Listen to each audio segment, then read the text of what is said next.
How many teams in the West are you taking over your Lakers right now? I'm not really sure I'm taking any right now.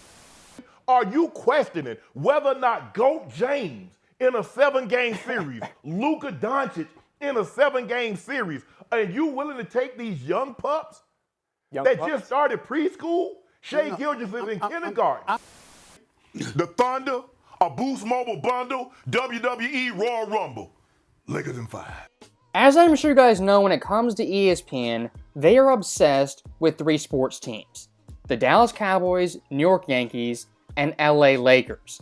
And look, as a basketball fan, NBA fan, the Lakers being pushed 24/7, 365 is nauseating. And looking at someone like Shannon Sharpe, basically made an entire media career off writing LeBron James, and of course, now writing the Lakers. And he's not just predicting Western Conference Finals, NBA championships, he's predicting versus the Oklahoma City Thunder, they'll beat them in no less than 5 games. OKC, KFC, UFC, Lakers in 5. You could say SGA, PGA, USA, Lakers in 5. 4 seed, mustard seed, poppy seed, Lakers in 5. It could be Shea, it could happen in May, or Ryan Day. Lakers still in 5. He's an idiot. Whether you think Shannon Sharpe's a serious person, serious personality, it's irrelevant. People listen to him, they believe him, and take his word as gospel. And looking back at the OKC Thunder, out of any team in the Western Conference, really any team in the NBA, this is the one team I wouldn't poke or try to bring down. OKC from start to finish has been an elite team this season. They've been a dominant team. Their only one big-time question mark is youth and inexperience. And for someone like Jalen Williams, can he score 20-25 points per game consistently in the NBA playoffs? That's their one big-time question mark and concern. Besides that, they check every box for an NBA champion, and especially a Western Conference champion. As of course an SGA, an elite scorer, can get 30. They have great spacing, great shooting, great wing defenders, they have rim protection, and a great coach in Mark Dagnall. I like this one. I wouldn't say this year's Thunder team's perfect, they have no flaws, because of course every team does, but compared to the rest of the Western Conference, I mean, they might as well be perfect. Looking at the Rockets, I mean, no outside shooting, the Denver Nuggets, really no depth, and the Lakers' defense in the paint and the perimeter is completely abysmal. And look, watching OKC play this year, seeing them in person, I mean, this team checks all the boxes of a championship team. But let's say for 1 second, you haven't watched them, you haven't tuned in, you know nothing about them. Even looking at these stats right there, you gotta think, this team is, they're pretty good. Looking through NBA history of the best teams ever by win percentage, here's the top 6. 2016 Golden State Warriors made the NBA Finals. 96 and 97 Bulls, both won the championships. 72 Lakers, Wilt Chamberlain won a championship, and again, Wilt Sixers won a championship. In 6th place, this year's Thunder. Looking at the top 6 teams in league history by margin of victory, which means point differential sheer dominance. Number 1, this year's Thunder team, which could win a championship. 2nd place, the 72 Lakers, who won 33 straight games and the championship. The 71 Bucks with Kareem, 96 Bulls, 2017 Warriors, 2 of the greatest teams of all time, and 24 Celtics from just last season. Most impressive. Long story short, Oklahoma City right now, they are a buzzsaw running through the entire NBA. And for a cross-sports comparison looking at the Lakers and Thunder, here's what I compare it to. OKC right now, they're Mike Tyson, 1988. The Lakers, they're Larry Holmes. Now look, Larry Holmes back in the day, he was a champ for 7 years straight, a great fighter, a great heavyweight fighter. But Mike Tyson in his prime was a different animal. And those two meeting at that point, Larry Holmes on the decline, Mike Tyson on the upswing, it spelled disaster for Larry Holmes and his boxing career, as of course Mike Tyson knocked him out in only 4 rounds. The Lakers versus OKC is the basketball version of Larry Holmes versus Mike Tyson. And of course the end result will be pretty similar. You got knocked the out. For last year's NBA championship, the Boston Celtics, I mean, they were doubted at every single turn, they had every single narrative against them, and it really took to about Game 3 of the NBA Finals for people to realize this team was dominant, a great team, and they clear-cut NBA champions if narratives didn't get in the way. For OKC winning the West this year, I say a very similar thing. All the signs that they're a dominant team, a great team, they should make the finals, should win the finals. But the narratives of the media are so loud, they have so much influence, people are questioning Oklahoma City on a daily basis. When in reality, they shouldn't be.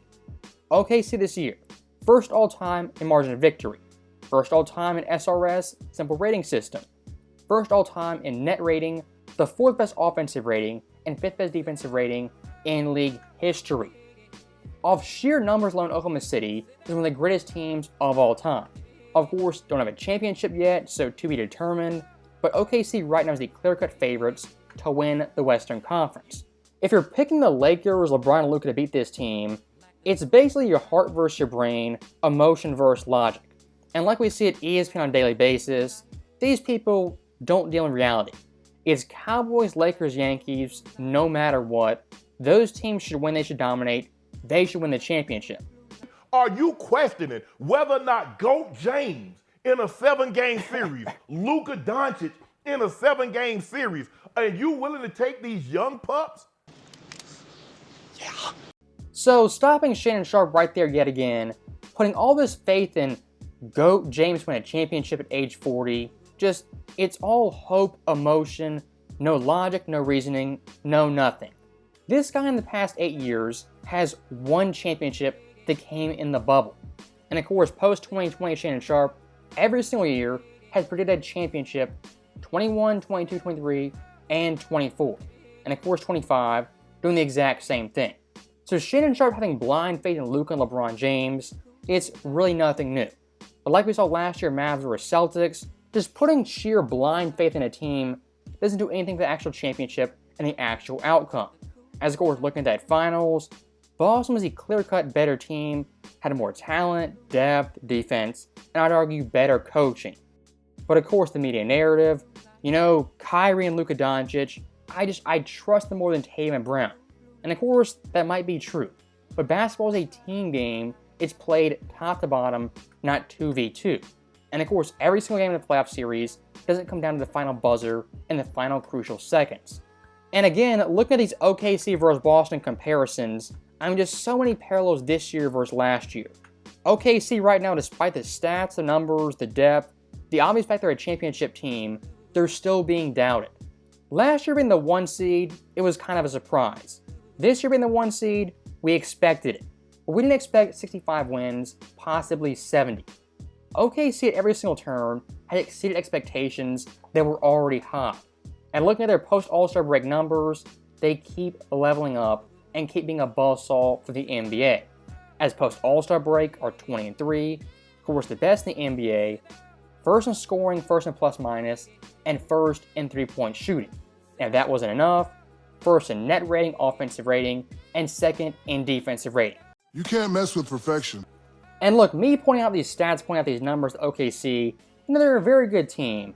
I'm not some basketball genius and basketball savant. But of course what I am doing is kind of pushing back versus ESPN's narrative of Oklahoma City being a vulnerable team in the Western Conference. This team can play a variety of ways versus a variety of teams. If they have to go big versus a team like Denver, they can do that. Hartenstein, Chet Holmgren, that's an imposing front line. If they have to go small ball versus some of these teams, put Chet at the 5, they can also do that. Guys like Cason Wallace, Isaiah Joe, Aaron Wiggins, they can play small ball lineups and thrive in that specific series. And of course in the playoffs, matchups are everything. This OKC team right now can mix and match versus every team in the West and every team in the East. That's what makes this team different and so scary come playoff time. And of course, ice on top of the cake, they're not just a good team with great depth and great coaching. They have a bona fide superstar who's the MVP. For any championship team in league history, you always need a guy. And SGA is one of those guys.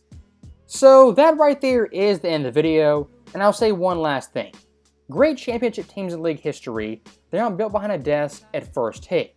And great championship teams' expectations, they aren't limited or boosted by narratives on these sports talk shows. ESPN, Fox Sports, it's all outside noise.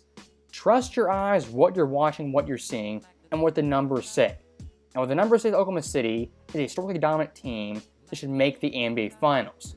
All this Lakers in 5 talk, GOAT James talk, it's all talk. As always, thank you guys for watching, hope you enjoyed it. I'll see you next time.